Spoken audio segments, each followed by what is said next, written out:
Okay, look, we just went to the car and this little cutie is up in the wheel. I do not know where they came from. It's like this time of year kittens get dropped off in our yard. Oh my gosh, there's 2 of them. Oh, they're so cute. Oh, look, I'm such a sucker. I was just about to put cat food away from the last batch. Look at this. You're an absolute sucker. Look at this guy just shivering, burying his head. Oh my goodness.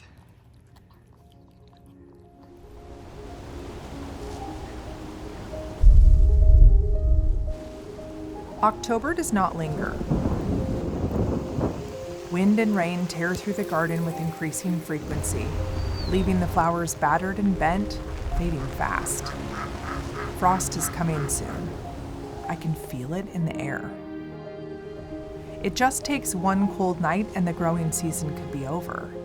So we're scrambling, rushing to harvest as many seeds as we can, scraping to collect and document every last bit of beauty before it slips away.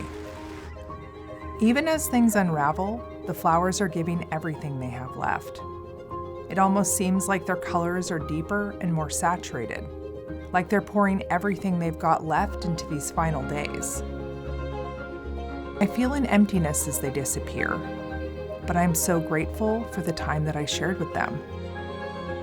In the midst of saying goodbye to the flowers, I am comforted by trees, crabapples, and they're thriving, the tree for all seasons. In October, their branches are laden with fruit, food for birds and other creatures. I'm obsessed with these fascinating but sadly out of favor trees. They need a champion, and I am ready. They are the opposite of brief but beautiful flowers. I may never see these trees grow to full maturity, so people ask why I do it. Well, they are for grandchildren not yet born. They are for the land and the wildlife who share it. And finally, because I love it. It makes me happy, and that matters too. So this month, I am holding both of these thoughts at once. The farewell, the faith. All while waiting for a frost that might come tonight. This is October at Floret.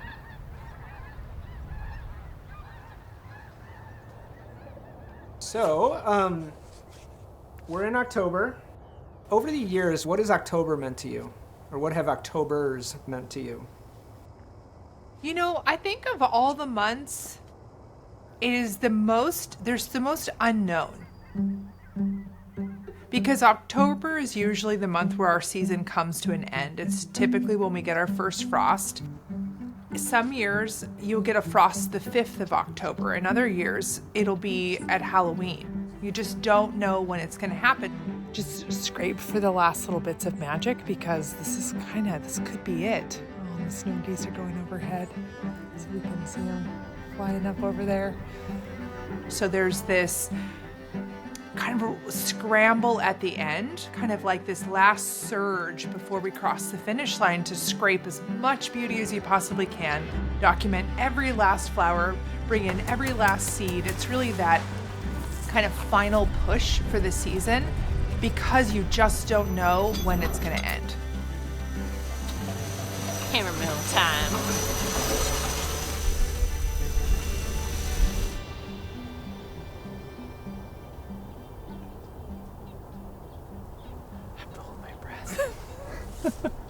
Because you know how if you get too focused, you can hear yourself breathing in the video? What are you working on? I'm trying to document the very last. I mean, look how trash everything is. Just like all kind of breaking over and going to seed. When our primary focus was farming fresh flowers, so I'm picking a flower. We were so exhausted. I mean, you really were crawling to the end of the season.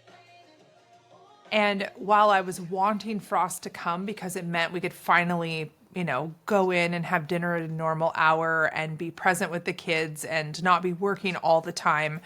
At the same time, every extra week you get of the growing season is a little more money in the bank. And most of your income is made in a 6-month period of time, but that income has to last you for an entire year. And now I still feel exhausted at the end of the season, but we're not alone. We have a team that works with us on the farm, and so everyone's working together, trying to bring it over the finish line. And seeds are more forgiving than fresh flowers, and so there's more flex. We're still hustling to get all the harvests in and bring in as much as we possibly can, but a lot of things are undercover. They're in hoop houses, so there's a bit more grace than there was when it was fresh, because that first kiss of frost, the entire season was over. And now it's the end of one season and kind of the beginning of another. Those seeds are then going to be the future for next year.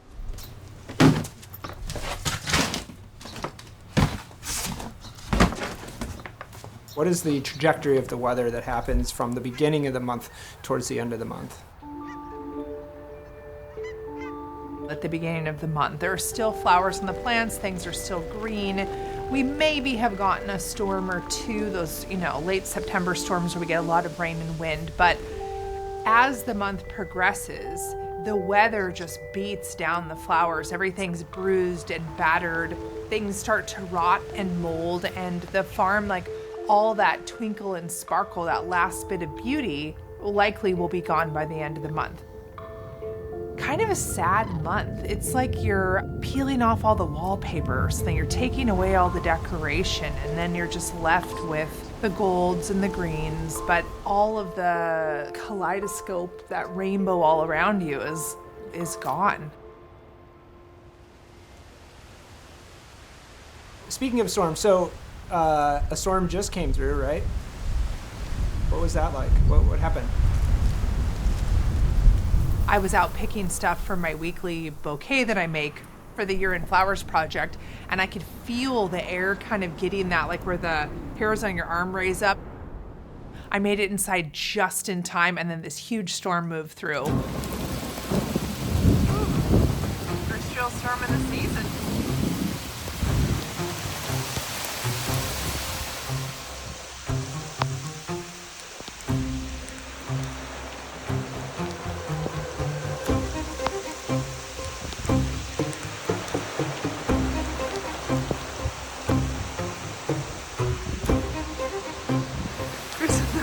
Filming.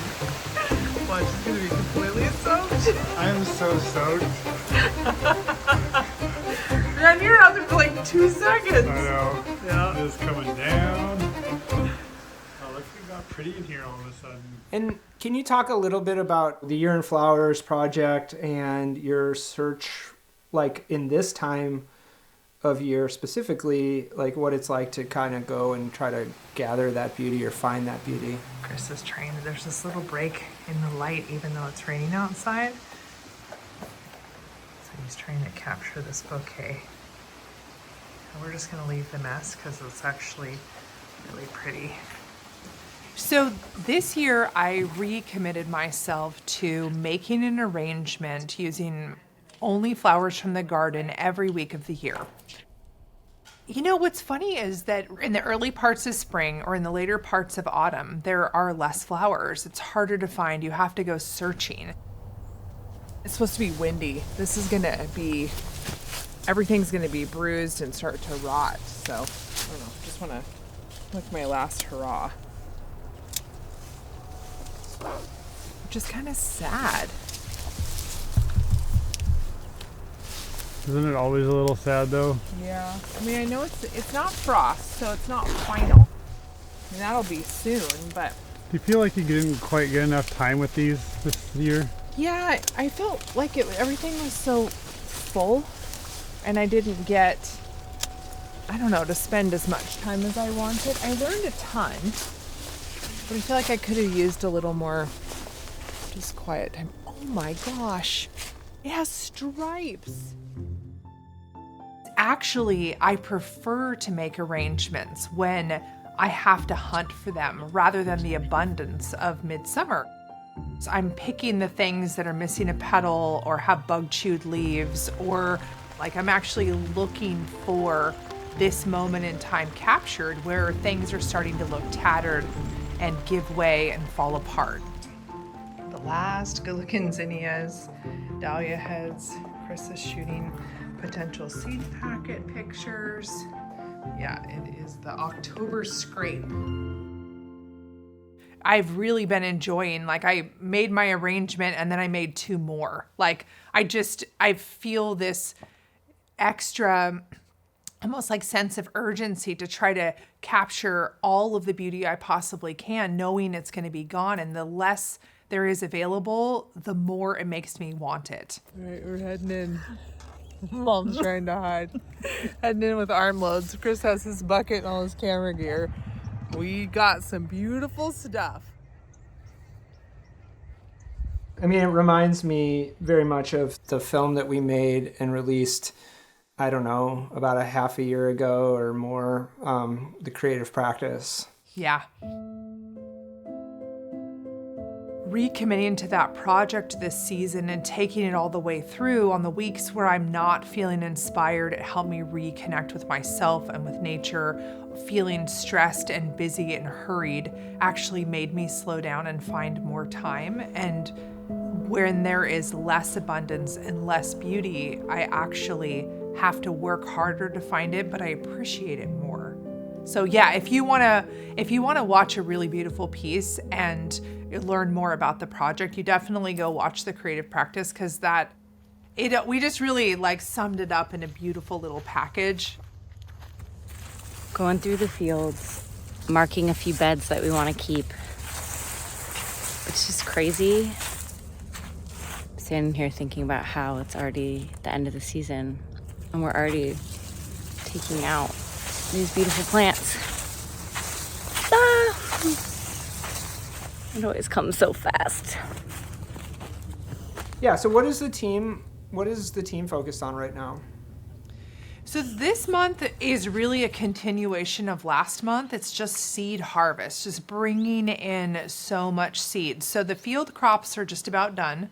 All the things for the seed book, all the things out in the back field, all of those crops have been harvested and brought in.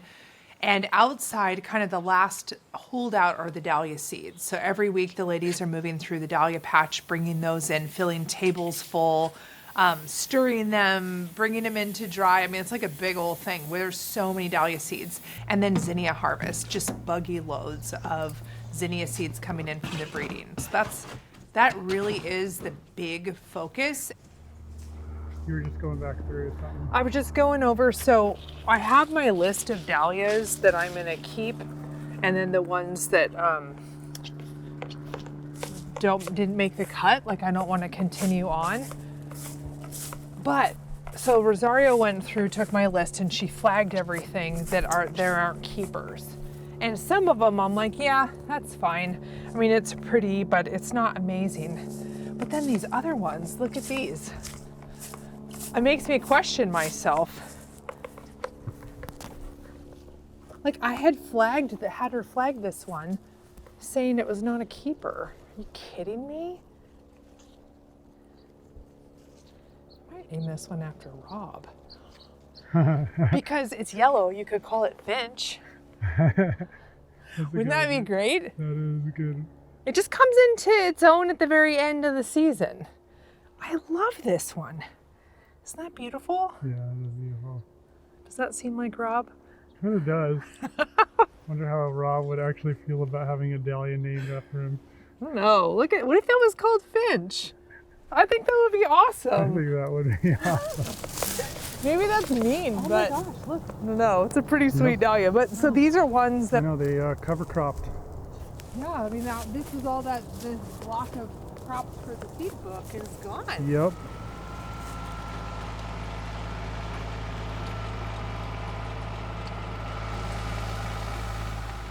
This is also the cover cropping time, yeah? Yeah, so as things get harvested or a crop is finished or things get taken out, we immediately are making sure that something else is going into the soil. And so any bare ground, we don't want it to sit open to the elements for the winter. So Francisco and Jakin are putting in cover crops. So we're seeding things like tetraploid rye, or we might do a mix of cover crops where we have field peas and rye and vetch, things that are going to quickly grow in this kind of cool, damp weather, and they're going to provide a kind of a green covering over the soil so that it doesn't sit open to the elements all winter. But then you could also cover things over with like some kind of tarp material or wood chips or leaves or straw. Like the goal is to not leave that soil exposed to the elements because it does leach away all of that fertility, and it's just really hard on the soil. Erosion, compaction. So we're just trying to take as good of care of the soil as we possibly can. I think there was an earwig. There's an earwig in it. Oh my god. Something moved. I would say the best part of October, the high point, is that it's crabapple season. I have this really bizarre collection of trees, and they are crabapples. And I know it's like the weirdest thing to collect, but I was counting them this morning. I have about 120 different varieties of crabapples on the farm. Pipsqueak. That's such a good name. Pink Sparkle. Transcendent. A variety of Siberian crab. The red-cheeked yellow crabs make excellent jelly. The fruit of transcendent apples appear to glow like small lanterns in the late afternoon sun. Are you kidding me? This is so cool. So cool. They are in their peak right now. So the fruit is all turning different colors. You've got red, orange, yellow. You have little tiny ones that are as small as little beads. You've got medium-sized ones the size of golf balls. Then you have the regular apples. These trees have been growing for a number of years. Some of them are younger than others. So many of them, this is the first time I've ever seen the fruit on them. And I've only read about them. Not very many of them have pictures of online. Like, it's been this hunt. I'm more than a little obsessed with crabapples. So this is the month where they're revealing their glory. Look at that. Just one, but it left it for me. Is that? Some are disgusting. Like mushy, astringent. Jill was over and we were eating. She bit into one and she's like, oh, my teeth. It's like you're eating a lime, where it makes your teeth feel weird. And that's a weird flavor. Whoa. What is that? This is what's so cool.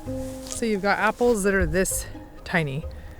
And then let's look at the yummy one. Okay, is that the cutest? So it has the flavor of an apple, but it's the size of a little tiny. I mean, look how teeny weeny that is.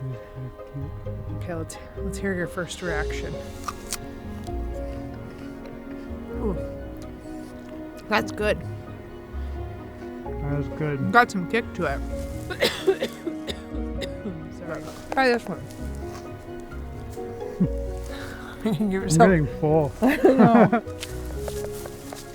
Well, dinner's long in the future, so might as well eat these. What is it about them that, because like you said, you can't eat them all. No. Like, why crabapples? Like, what is it about that particular tree? Well, I read an article in a British magazine, and the man described them as a tree for all seasons. I'm like, I don't think that could be more perfectly said. In the spring, they are a cloud of blossoms. Many of them are fragrant, but the trees are just covered.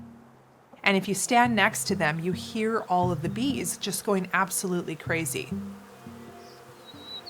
Then in the summer, they start to develop fruit, but it's not huge fruit. It's like there's like a miniature sized apple.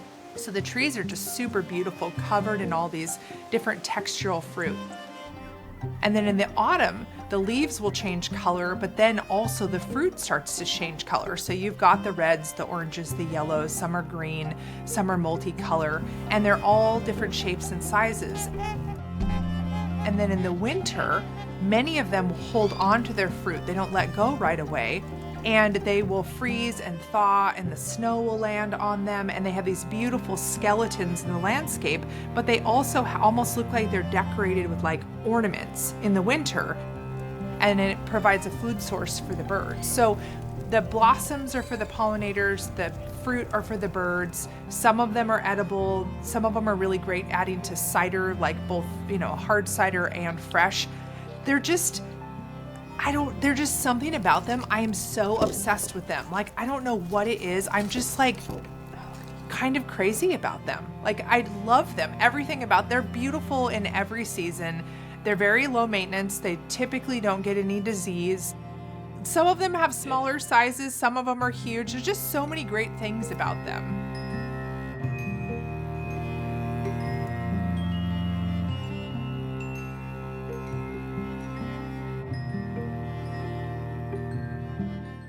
Am I selling it? I don't, sounds like I'm a Crabapple salesperson.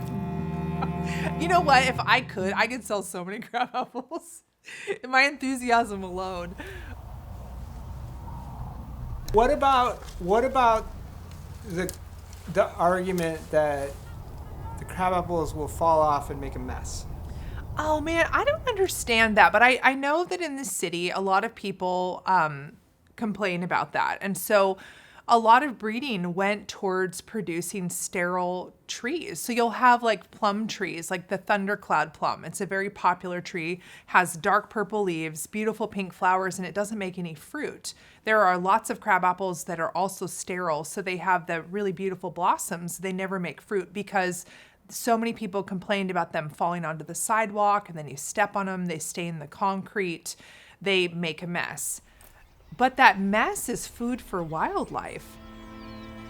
And you can collect them and eat them. And I don't totally get it, but I'm also, I probably have manure on the bottom of my shoes, and all of the knees of all my jeans are stained, and I always have seeds in my pockets. Like, I don't know. I'm not worried about mess. Like, I love the more nature and the more connection, the better. You guys let them make a mess. The mess is the beauty, It's the beauty of life.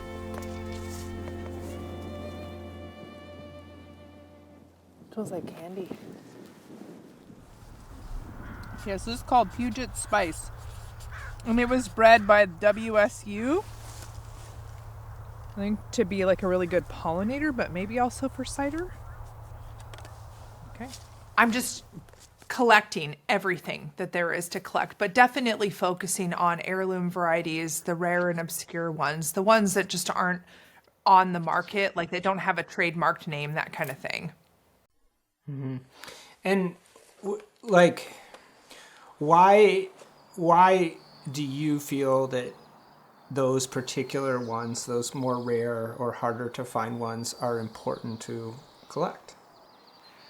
Well, I think we always assume that things are being preserved or protected and preserving them for future generations, but oftentimes, if they're no longer in commerce, you have no access to them.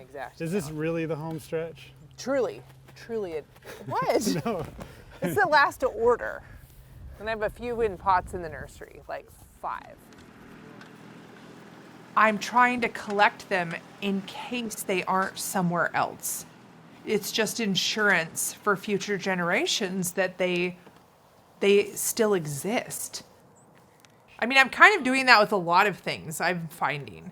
Roses, lilacs, daffodils, crabapples. When I find a group of plants that feels like it needs a champion, I am your gal. I will make crabapples a thing, I swear. Just give me a decade.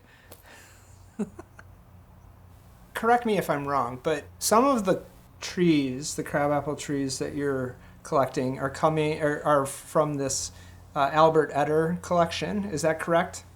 Yeah, so he's my hero. I mean, one of my heroes. But so Albert Etter was a strawberry and apple breeder in California. He bred all of these amazing varieties by crossing larger apples with little tiny crab apples, and came up with a series called the sweet meat crab apples. And they're like about the size of a golf ball, but they have really good eating flavor, but they're that smaller size. They're like perfect dessert apples. And that's kind of what he's famous for, those and the pink fleshed varieties. But it was before the time when plant patents were really in effect. And so him, like Luther Burbank and Theodosia Shepherd, they contributed so much to all of our benefit. They weren't really honored or paid for their work because you could propagate the plants that they bred and no royalty money ever went back to them. He struggled to make a living. He struggled to make ends meet, just like Luther Burbank did, many of the other breeders. And it's kind of heartbreaking.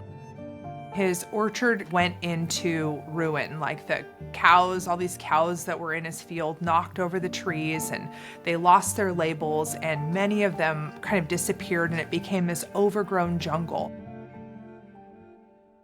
Marissa and Ram down at Greenmantle Nursery in the 70s rediscovered his sort of abandoned orchard, and were able to identify a bunch of the different varieties by reading the descriptions, tasting the fruit, and they actually took cuttings from them and propagated them and brought them to their own little nursery, and then reintroduced these forgotten varieties back into commerce. A few years ago, again, those varieties were kind of on the verge of extinction. Thankfully, the remaining wood from those trees was sent down to Trees of Antiquity. And finally, last year, I was able to get trees. I've been waiting, imagining what they taste like, envisioning them for about a decade. And the first apples are on the trees this year, and they are better than I expected. Chris and I were both eating them like, oh, these were worth the wait. I think these are really special. Don't you? Do they feel magical? Mm-hmm. They like feel like you can feel him and his love in them. Maybe I just want to feel that, but I do. I believe, Albert. I believe. I want to come to Ettersburg. Man, if 70 years into the future, 70 years after, so he lived to be an old man, passed away, 75 years later, we're growing his varieties on our farm and enjoying them and talking about them and sharing them. Like, I hope somewhere he knows that, you know? Mm-hmm. Or maybe this, like, his dream is coming true or something. Like, his varieties are still in existence and they're still being appreciated. Mm-hmm. I love crab apples. And I love Albert Etter. You mentioned earlier, and you're talking about him, you said he's one of your heroes. Why? The reason I'm so drawn to his work is because he didn't go about it in the standard way. So he didn't come to breeding with a formal background, any training, education. He came to it from passion. I think that's a lot how I've done it. And you explained earlier, you talked about earlier, like he never made it financially as a breeder, like so many others also. Has that changed? I mean, the tough thing is that the same issues that breeders were dealing with around the turn of the century still continue today. So 100 years later, we still have many of the same problems. So that's probably why so little information exists on how to do it, because you can't really make a living being an independent plant breeder unless you're really aggressive, you've learned how to market, you kind of have your own whole ecosystem. But for most independent plant breeders, the only way to make it is either as it's a hobby and they have a regular job, or they have to work for one of the larger companies, and then their work never belongs to them. It belongs to the company that they work for. So it's still, that's one of the big things that I hope that I can figure out how to change is helping make independent plant breeding a viable career path. Oh. I think it's so funny when they don't taste good. You're like, why did you plant all these? Well, no, I don't care. I just think it's funny when you like watching your face. It's a beauty. I mean, I'm impressed. What else we got? My throat's kind of closing. Okay, this one's called Roadkill. Oh, I gotta see that one. So this one, in the description, it says that these big, heavy trusses full of fruit hang to the ground, and deer would come and nibble on them and then get hit by cars. That's why it's called Roadkill. Yeah. It's kind of good. This would be another good one if you wanted to sell them. Like, see, the leaves are falling off, but not the fruit. Like if you wanted to sell cut branches. When you think about planting something that you might not see to grow to its full maturity, what kind of faith does that take?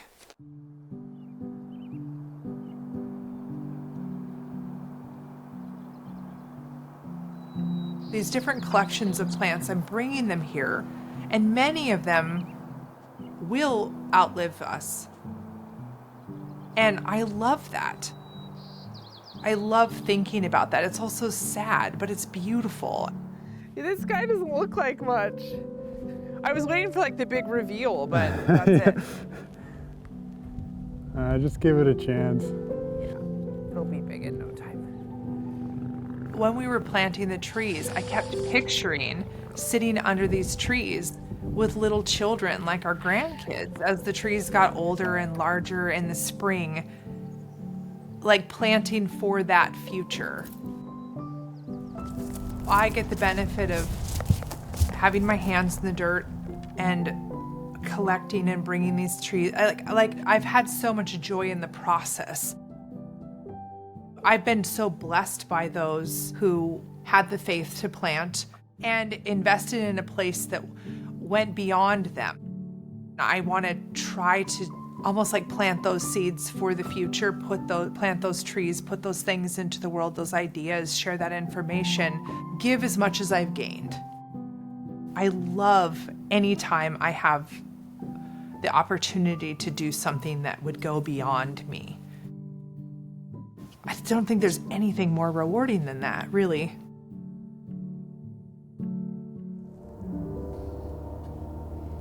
It's probably the prettiest spot on the farm right now. Everything's just giving that last hurrah, you know?